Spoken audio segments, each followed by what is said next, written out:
How's it going, guys? Past level question, repro step 1, Imaju, and TCK. Before we start, please subscribe to my channel. Really appreciate it. Give you a like, really appreciate it. Find me on Instagram threads, Mehlmanmedical, and HELLP links down below. For me, Telegram links to the Telegram channel down below. Now start the clip.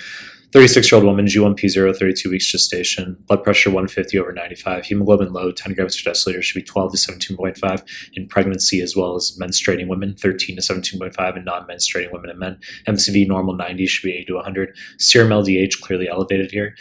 This can reflect hemolysis when we see increased LDH in questions, because RBCs are packed with LDH. Platelets low, 110, should be 150 to 450,000. Urine protein 1 plus. Question wants to know what's most likely to be seen. Let's just hop to the answer choice here. Choice A, acanthocytes, wrong fucking answer. Highest yield cause. These are the spiky RBCs, spur cells. Highest yield cause for USMLE is going to be liver failure. Okay, heat stroke in particular, USMLE is obsessed with. A beta lipoproteinemia, actually very low yield for acanthocytes. Other resources tend to get it reversed. Okay, the emphasis being OMG, A beta lipoproteinemia, nonsense. Okay, I think maybe one question I've seen on that on NBME content. They want you to know heat stroke. Heat stroke is end organ damage due to hyperthermia greater than 104. 9 out of 10 questions. One question was under 104, but should be hyperthermia, 104 greater with end organ damage. They love liver failure, renal insufficiency, and you can get acanthocytes with that, okay? Heat exhaustion is no end organ damage due to hyperthermia. Wrong fucking answer. Choice B, Dacrocytes, wrong fucking answer.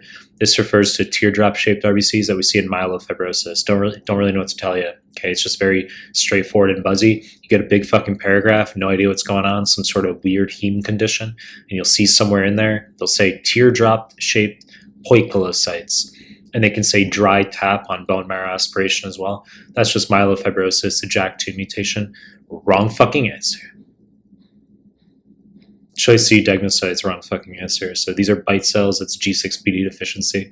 So incompletely phagocytosed RBCs in combination with oxidative damage to the cell membrane, you get these bite cells, okay? Dacrocytes, you also get Heinz bodies, denatured / oxidized hemoglobin. So G6PD deficiency, X-linked recessive. It's going to be a boy who's had exposure to some sort of drug, dapsone, primaquine, sulfa agents. Okay, then get some jaundice. Can also be infection-induced. Wrong fucking answer. Choice D, schistocytes, correct answer. So this is HELLP syndrome.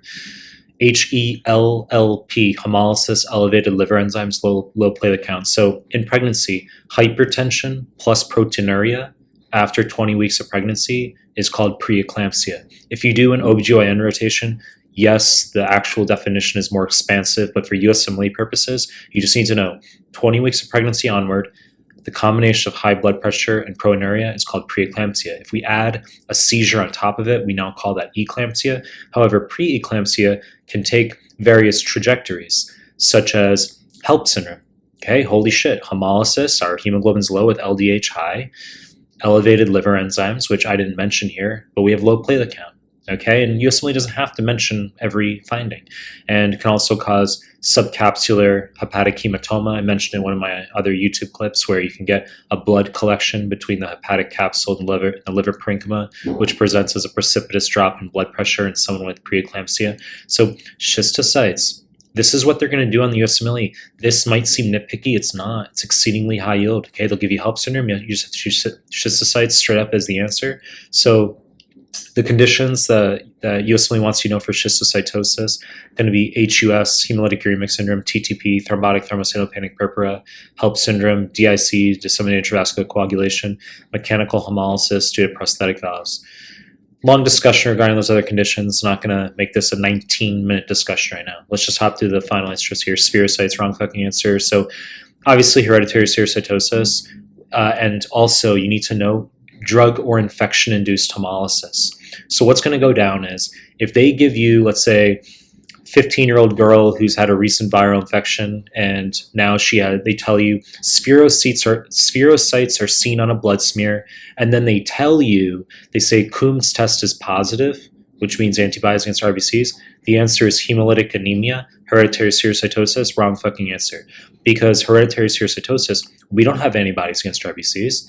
Right? It's just an autosomal dominant heterozygosity and anchorin, spectrin, band proteins. So we don't have antibodies in hereditary spherocytosis. So if they give you a drug or infection that had presented, and now there's spherocytes with a positive Coombs test, that's drug or infection-induced hemolytic anemia with spherocytosis, okay? So you need to know that distinction. Wrong fucking answer. You know the deal. I'm going to make more content. If you like my stuff, subscribe my channel. Appreciate your time. That's it.